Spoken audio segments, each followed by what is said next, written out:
आप देख रहे हैं SS4 न्यूज। प्रत्येक खबर पहुंचाए आप तक।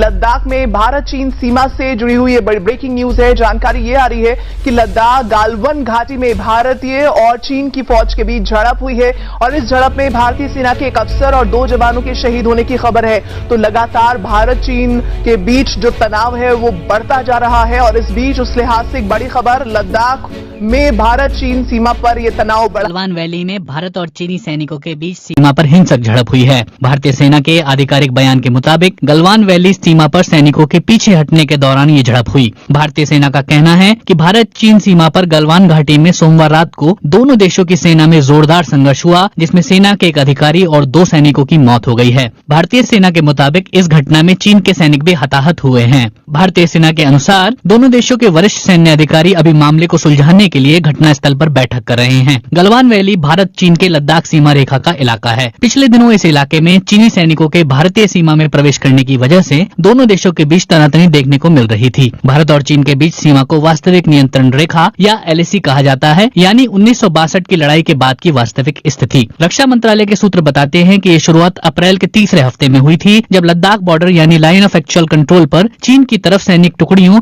और भारी ट्रकों की संख्या में इजाफा दिखा। इसके बाद से मई महीने में सीमा पर चीनी सैनिकों की गतिविधियां रिपोर्ट की गई हैं। चीनी सैनिकों को लद्दाख में सीमा का निर्धारण करने वाली झील में भी गश्त करते देखे जाने की बात सामने आई। मामले की गंभीरता का अंदाजा इस बात से लगाया जा सकता है कि कुछ दिनों पहले भारतीय सेना के अध्यक्ष जनरल नरावणे ने सीमा का दौरा किया था। भारतीय सेना ने यह भी बताया है कि इस घटना से जुड़ी विस्तृत जानकारी आगे जल्द ही दी जाएगी। समाचार एजेंसी रॉयटर्स के मुताबिक जब इस बारे में चीन से प्रतिक्रिया मांगी गई तो उसने कहा कि भारत को एक तरफा कार्रवाई करने और तनाव को और बढ़ाने की कोशिश नहीं करनी चाहिए। समाचार एजेंसी AFP के मुताबिक चीन ने भारत पर सरहद पार करने और चीनी अधिकारियों पर हमला करने का आरोप लगाया है।